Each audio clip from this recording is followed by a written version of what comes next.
Chères participantes et chers participants, l'énergie nucléaire joue toujours actuellement un grand rôle dans l'approvisionnement mondial et suisse en électricité. Nous allons présenter les principales caractéristiques en deux parties. Dans cette première partie, nous verrons l'historique et discuterons des technologies actuelles et des questions de sécurité soulevées par le débat nucléaire. Et dans la leçon suivante, on parlera des déchets nucléaires, des coûts et on ouvrira quelques portes sur les technologies du futur. Comme nous avions vu à la leçon 3, l'énergie nucléaire est utilisée essentiellement comme source de chaleur pour produire de l'électricité. La technologie de conversion utilisée jusqu'ici est celle des centrales thermiques à vapeur. La chaleur produit de la vapeur qui ensuite travaille dans une centrale à vapeur. On arrive ainsi à convertir de l'ordre d'un tiers de la chaleur libérée par le combustible nucléaire en électricité. C'est le tiers produit en électricité. Les quelques 2 tiers restants sont de la chaleur basse température et essentiellement rejetés dans des rivières ou dans des tours de refroidissement. Ici, une petite fraction peut être utilisée pour du chauffage à distance, comme on l'a représenté ici. La Suisse dispose actuellement de 5 réacteurs.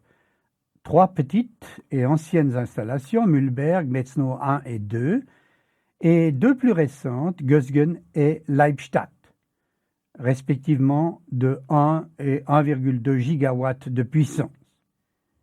Ces réacteurs fournissent environ 39% de notre électricité, ce qui correspond à un peu plus de 9% de l'énergie finale distribuée en Suisse. Très peu de cette chaleur peut être utilisée pour du chauffage à distance. En effet, il s'agit d'énormes quantités et les centrales sont implantées relativement loin des grandes villes. En Suisse, on utilise tout de même un peu de vapeur pour le chauffage à distance avec la centrale de Betznau et pour le chauffage industriel avec la centrale de Gösgen. Cependant, comme cela prélève un peu de vapeur utile à la production d'électricité, cela réduit aussi le rendement électrique. Contrairement aux combustibles fossiles, aussi utilisés dans des centrales thermiques, le combustible nucléaire a un coût faible, c'est environ 15% de la dépense annuelle totale, par rapport aux autres coûts, investissements, personnel, etc. Économiquement, il est donc pénalisant d'ajuster la puissance d'une centrale en fonction de la demande.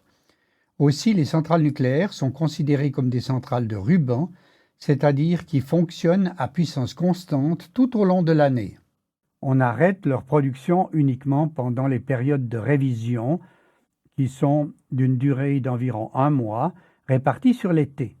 On le voit bien sur ce diagramme de production mensuelle d'électricité, la constance, sauf pour quelques mois d'été où l'une ou l'autre de ces centrales sont en maintenance. À titre de rappel, ce graphique tiré du calculateur EnergyScope montre que selon le scénario NPE, qui est le plus optimiste de la Confédération, la production d'électricité renouvelable devrait être excédentaire en été, mais déficitaire d'un même ordre de grandeur en hiver. On voit bien cette production renouvelable qui est excédentaire en été et qui est déficitaire en hiver. Dans ce contexte, le besoin d'une production constante de ruban qui viendrait se superposer à cette production sera peut-être de moins en moins justifié. Au contraire, c'est la souplesse de production en complément des nouveaux renouvelables, et ce surtout en hiver, qui devrait être privilégiée. Il y a donc un problème potentiel de complémentarité entre la production nucléaire de ruban et les autres sources d'électricité renouvelables. D'où vient l'énergie nucléaire? Commençons par la base. On voit à gauche un noyau d'uranium-235 composé de 92 protons, qui sont à charge électrique positive et qui sont représentés en rouge, et de 235 moins 92 égale 143 neutrons, qui sont sans charge électrique, comme leur nom l'indique. Ils sont représentés en blanc. Malheureusement, cette forme d'uranium, si utile pour la génération d'énergie, ne se trouve qu'à raison de 0,7% dans l'uranium tel qu'on le trouve à l'état naturel dans les mines. Le solde, soit 99,3%, est composé d'une autre forme d'uranium. En langage scientifique, on parle d'isotope, qui comporte 3 neutrons de plus dans son noyau, soit 238 nucléons au total, ce qui justifie son appellation d'uranium 238. Cet isotope ne participe pas à la production d'énergie, du moins pas directement, dans les centrales actuelles.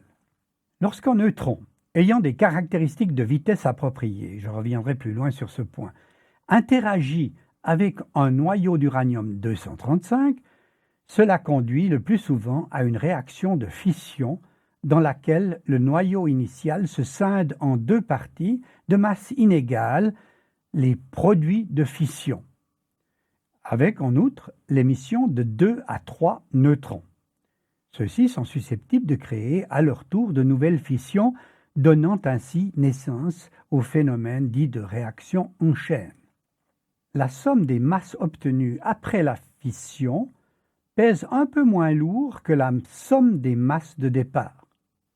Cette différence de masse m correspond à l'énergie dégagée par la fission selon la fameuse relation d'Einstein, énergie E égale mc carré, où c est la vitesse de la lumière.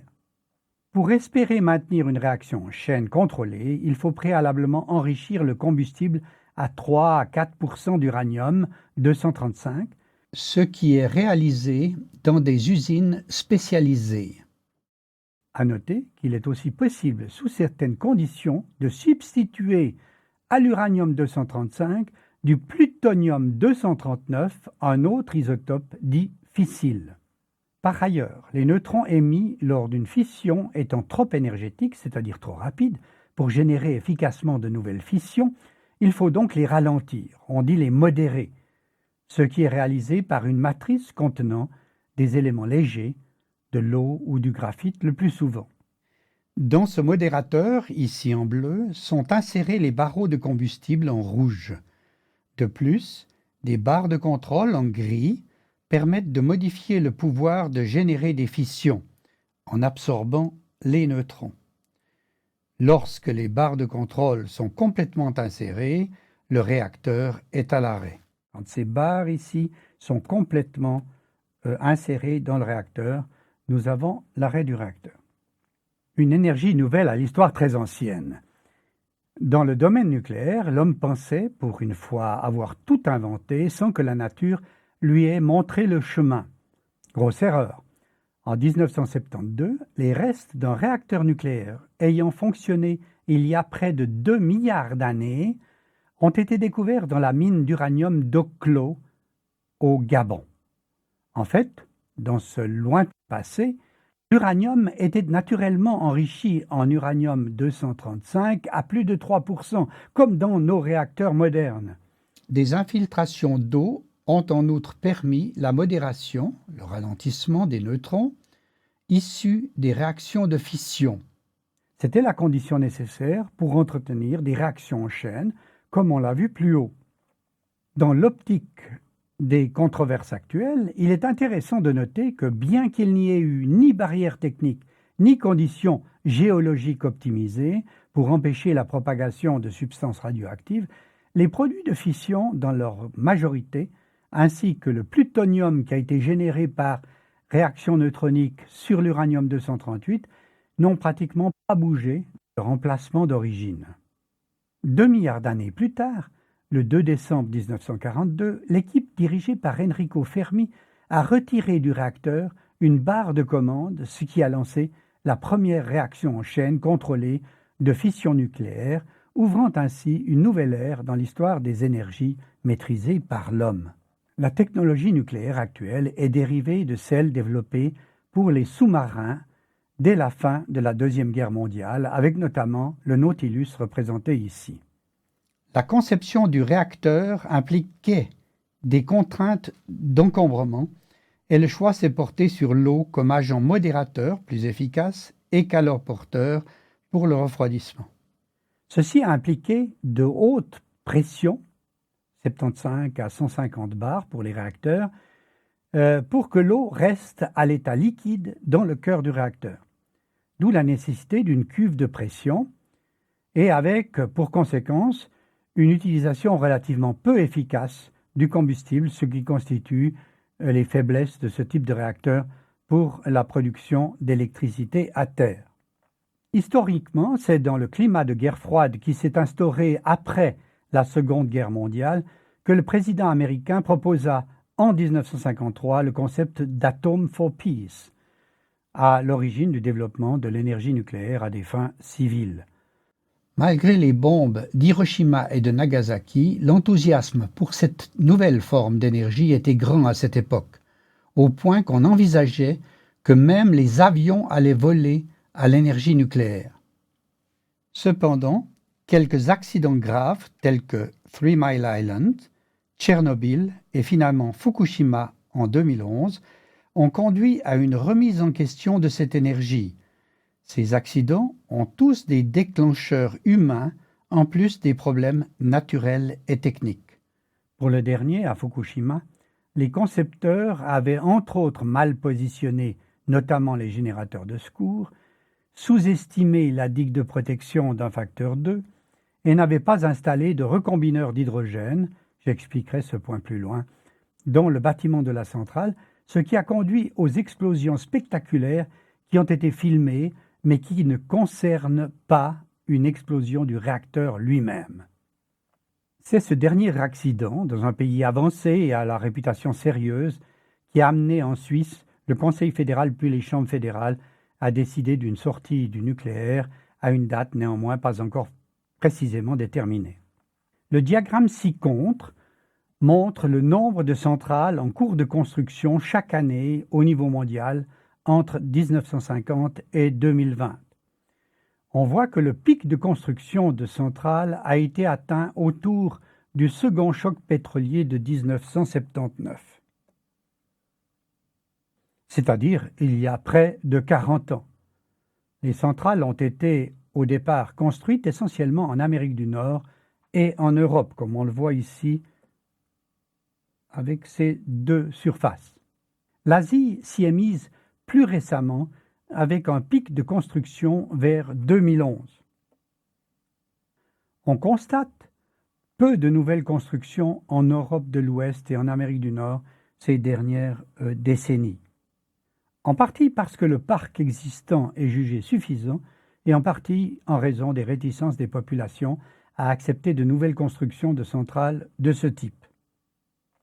À fin 2016, il y avait 450 réacteurs en opération dans le monde d'une puissance électrique totale de 390 gigawatts électriques, un peu plus de 100 fois la puissance nucléaire installée en Suisse. Ces réacteurs produisent annuellement plus de 40 fois la consommation suisse d'électricité.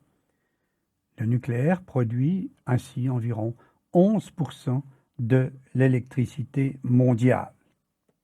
Le fait que beaucoup de réacteurs approchent ou atteignent maintenant la fin de leur durée de vie, initialement estimée à une quarantaine d'années, aujourd'hui plutôt à une cinquantaine, voire éventuellement un peu plus au-delà, pose néanmoins la question de leur succession, nouveaux réacteurs ou autres technologies. En matière d'accident majeur, dans une centrale nucléaire, il convient tout d'abord de tordre le cou à l'idée reçue selon laquelle une telle installation pourrait exploser comme une bombe A. De nombreuses raisons physiques, enrichissement du combustible insuffisant, dispersion de l'inventaire du cœur du réacteur avant d'atteindre le stade explosif, etc., permettent d'exclure cette éventualité. On a représenté ici schématiquement, dans la zone grisée, le réacteur en fonctionnement normal avec un niveau de refroidissement assuré. Par contre, si le refroidissement du réacteur ne peut être assuré, et ceci même à l'arrêt en raison de l'énergie émise encore par les produits de fission, son combustible va surchauffer. Fonctionnement anormal et le niveau de liquide ici va progressivement baisser. Le réacteur commence à manquer d'eau et le combustible à découvert commence à fondre et le combustible fondu à haute température finit par percer le socle en béton du confinement. Comme on vient de le voir, il faut impérativement assurer le refroidissement du réacteur même après l'arrêt de toute réaction de fission. Pour confiner la radioactivité en cas d'accident grave, le principe universellement suivi en matière de conception de réacteurs nucléaires est celui des barrières successives, les poupées russes en quelque sorte, comme représenté schématiquement sur la figure. Le combustible est entouré d'une gaine, les gaines entourées de la cuve du réacteur, le réacteur lui-même dans une enceinte de confinement avec également une enceinte extérieure. Dans certaines circonstances, les dégagements d'hydrogène en cours d'accident peuvent conduire à une réaction explosive avec l'oxygène de l'air dans le bâtiment du réacteur. C'est ce qui s'est passé à Fukushima. L'explosion d'hydrogène peut aller jusqu'à compromettre l'intégrité de l'enveloppe de confinement extérieur du réacteur, laissant alors des produits radioactifs s'échapper à l'extérieur de l'installation. À noter que, comme beaucoup d'autres dans le monde, mais pas à Fukushima malheureusement, les centrales nucléaires suisses disposent depuis longtemps de systèmes autocatalytiques neutralisant l'hydrogène. Elles sont par ailleurs équipées d'un système de décompression filtré, représenté ici à droite, qui permet de relâcher une surpression potentiellement dangereuse de l'air à l'intérieur de l'enceinte de confinement en retenant les produits radioactifs au passage de filtre. En Suisse, et même si la probabilité d'un accident majeur est considérée comme extrêmement faible, les conséquences d'un tel accident seraient considérables. Les cercles indiquent les régions qui pourraient devoir être évacuées en cas d'accident grave. On constate que même la ville de Zurich ne serait pas épargnée. En fait, ces cercles ne sont qu'indicatifs car les zones à évacuer dépendraient en réalité de la topographie et des vents au moment de l'accident. Dans un pays où le prix d'une simple villa dépasse souvent le million de francs, sans parler de celui des bâtiments locatifs et autres infrastructures, on comprend aisément quelles seraient les conséquences économiques de l'établissement d'une zone d'exclusion qui pourrait toucher une grande partie de la valeur immobilière suisse. Sans compter, bien sûr, l'impact sociétal plus global d'une telle mesure. Une autre crainte fréquemment évoquée dans le débat nucléaire est celle du possible détournement du combustible de nos centrales civiles pour la fabrication de bombes atomiques. C'est en réalité un faux problème. Si les ingrédients de base, uranium ou plutonium, utilisés pour fabriquer une bombe atomique ou alimenter une centrale nucléaire sont bien les mêmes, les exigences auxquelles ils doivent répondre dans l'un ou l'autre cas sont très différentes. Pour ce qui est de l'uranium dans une bombe atomique, celui-ci doit être enrichi à plus de 85% en uranium-235, alors que cet enrichissement n'est que de 3 à 4% dans les applications civiles, comme on l'a vu.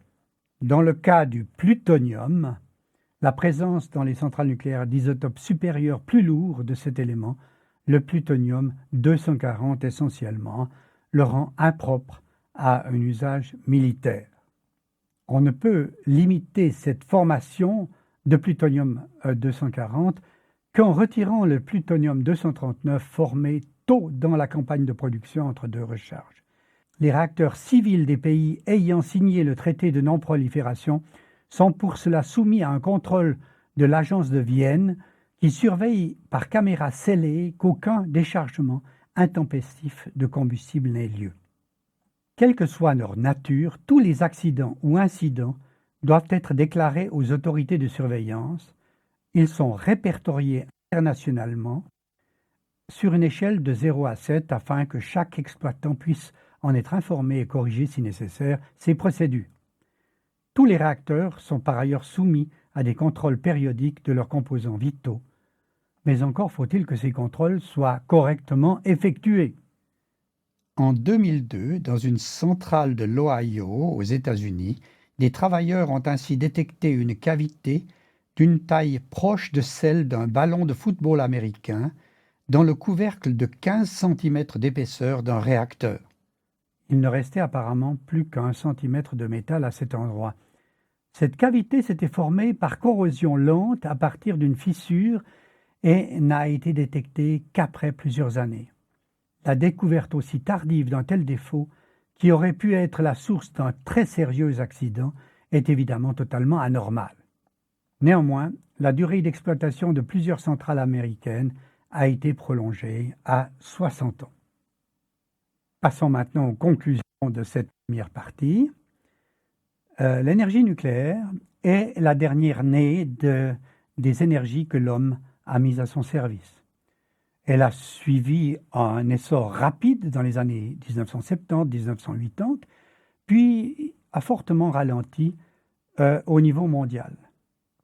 En 2016, 450 réacteurs de puissance étaient en service, ce qui représentait 11% de la production d'électricité mondiale. Produit de l'électricité dite de ruban, ces centrales, on n'a pas intérêt à beaucoup en moduler la puissance. Quelques accidents et incidents ont fragilisé la perception des technologies actuelles. En fait, il n'y a pas vraiment de risque d'explosion de type bombe atomique, mais certainement des risques associés à des défauts de refroidissement avec fonte du queue. Nous verrons dans la prochaine partie la question des coûts, des déchets et les perspectives que pourraient ouvrir de nouveaux développements technologiques dans ce domaine.